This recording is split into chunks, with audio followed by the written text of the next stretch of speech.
So, I've been teaching Alexa some Muay Thai and their combos, but they're not combo in terms of like how you think about combos. A lot of kickboxing gym teach combos, and I call that monkey play, where they're just like memorizing combos, but their body doesn't feel it. And then some people will get around that by saying muscle memory. What they tell you is that if you throw that punch and kick a lot, you will eventually learn to throw that punch and kick. But they're forgetting that fighting is a back and forth thing, and you have to feel when to do it. So now it's more than muscle memory. It's the ability to force that play, the ability to say, this is the time to do it, to throw that dice. So a good analogy is speed chess or lightning chess. So let's just say it's a 5-minute game. I think it's called blitz chess. Like you can set it for 5 minutes or 50, whatever. Okay, I'm not a chess player. And what these guys do is they will memorize opening. And they want to save their time for the mid-game and end-game. Right? So in chess, you can break up the game of chess to opening, mid-game, and end-game. Right? Now, there's other nuances in it, but we'll just keep it for that for now. So they want to save all their time. So let's just say I go with pawn, king pawn. The guy will quickly do king pawn. He recognizes it. He doesn't even waste a second because he's trying to save all his time for the middle or the end. So when I train my fighters to fight, I train them to recognize patterns, but not patterns as in memorizing combos. They will feel certain things and they blitz you with it. Do you understand why I'm teaching it this way now? Mm-hmm. So we don't teach based on like jab, cross, hook, cross. We teach based on how my fighters feel where she's at, where her hip position's at, where her hand is touching the opponent's hand, what the opponent just did. And then another concept I have is called seeing with your third eye.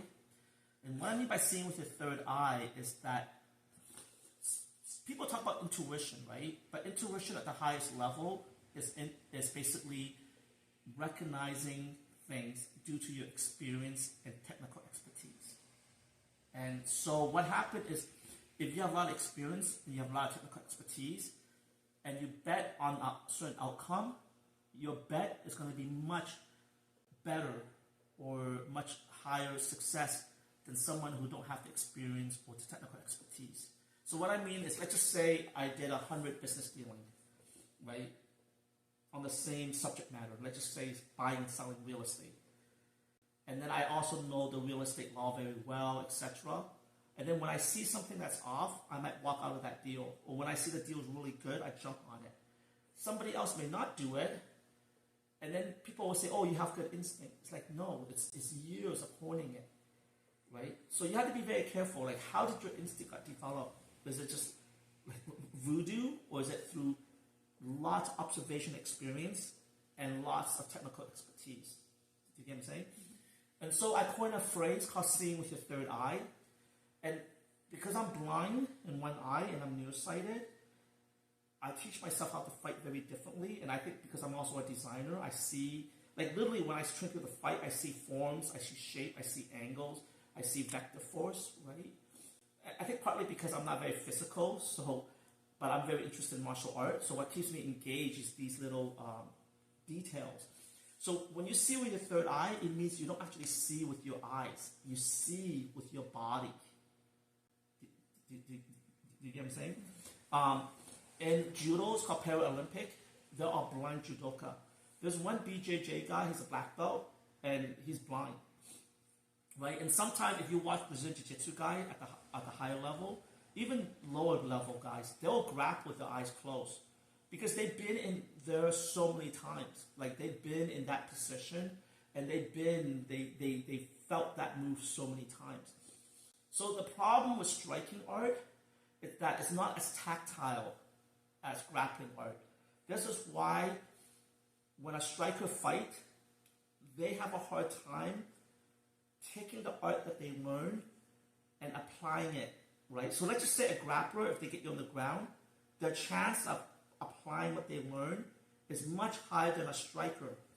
Okay, so let's just say me and her are kung fu karate guy. Just back up just a little bit that way. Okay, right now, right, we can do shadow boxing and stuff, but there's no tactileness. Tactileness means there's no sensation of touching a physical object.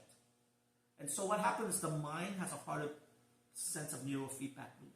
So the mind has a harder time figuring out if this is right or wrong.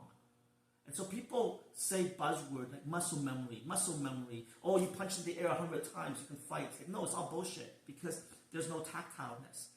Okay? So let's just say I kick her. Boom. That's the tactileness. Now, because my foot is bent a certain way, after a certain while, I know that I cannot generate power. So I need to kick from here. If it's here, I jam myself. But you only get those when I touch that person. And that's the tactileness. That's the feedback loop. And so in striking art, when do you get that feedback loop? When you punch me? Boom. When there's only contact.